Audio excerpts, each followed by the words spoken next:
The empire Japan planned to build and what the world would look like today. Imagine looking at a map of Asia today and seeing something very different. No independent China as we know it, no South Korea, no Philippines, no Vietnam. Instead, imagine a vast empire stretching from Manchuria to Indonesia, unified under one flag, one military, and one imperial vision. This is not fantasy. This was the future planned by Imperial Japan during the Second World War. Japan did not stumble into war. It fought with a blueprint, a detailed vision for a new world order in Asia.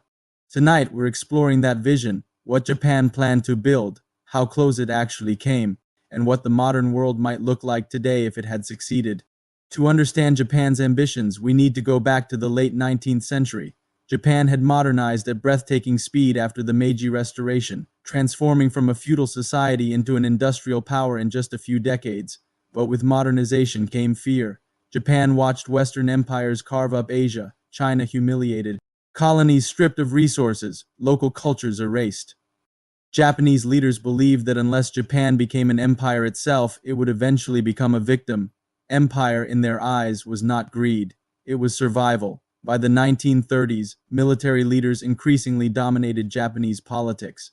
They argued that Japan needed territory for raw materials, food, oil, and strategic depth.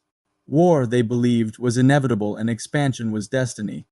Japan's imperial vision had a name, the Greater East Asia Co-Prosperity Sphere. Officially, it was sold as Asia for Asians, a liberation movement to free the continent from Western colonial rule. In reality, it was a rigid imperial hierarchy. Japan would sit at the top as the industrial, political, and military core. Other Asian territories would provide labor, resources, and strategic depth. The planned empire included Korea and Manchuria as fully integrated territories, large portions of China under direct or puppet control, Southeast Asia for oil, rubber, and food, the Pacific Islands as military outposts. This was not a loose alliance, it was a centralized empire designed to last generations. Had Japan won the war, Asia would not have become independent, it would have become administered. Japan planned to rule through military governors and puppet regimes, backed by overwhelming force. Local elites would be co-opted where useful, crushed where resistant. Education systems would be redesigned to promote loyalty to the Japanese emperor, who was considered divine. Japanese language and culture would be imposed across much of the empire. Political dissent would be eliminated through surveillance, censorship, and secret police. The goal was not partnership, it was obedience. To imperial planners, unity mattered more than consent. Here is where history grounds speculation in reality. We do not have to imagine how this empire would treat civilians. We saw it during the war. Occupied territories experienced forced labor, brutal reprisals, and widespread suffering. Resistance movements were met with collective punishment. Entire populations were controlled through fear. If Japan had won, resistance would not have disappeared.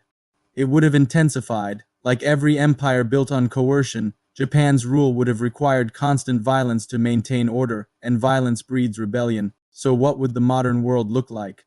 Japan would likely emerge as one of the 2 or 3 dominant global superpowers. The United States would still be a massive power, but its influence in Asia would be minimal.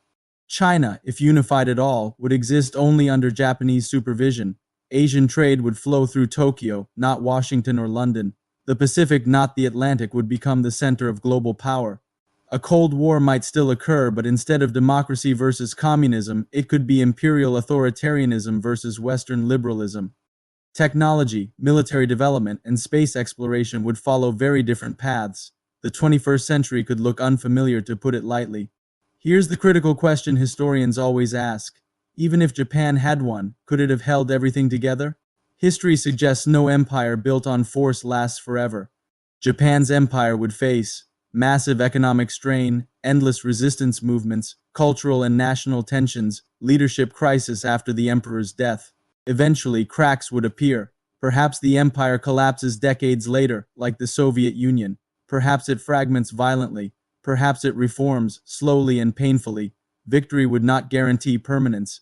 The Japanese empire that planners envisioned was vast, disciplined, and terrifyingly ambitious. It promised unity, but delivered domination. Order, but enforced by fear. History turned another way. And the modern world, with all its flaws, exists because it did. Alternate history matters because it reminds us how fragile outcomes truly are. The world we know was not inevitable, it was decided, and it could have been very different. I hope you enjoyed today's video. Please leave a like and consider subscribing to the channel for more content like this. And as always, I'll catch you on the next video.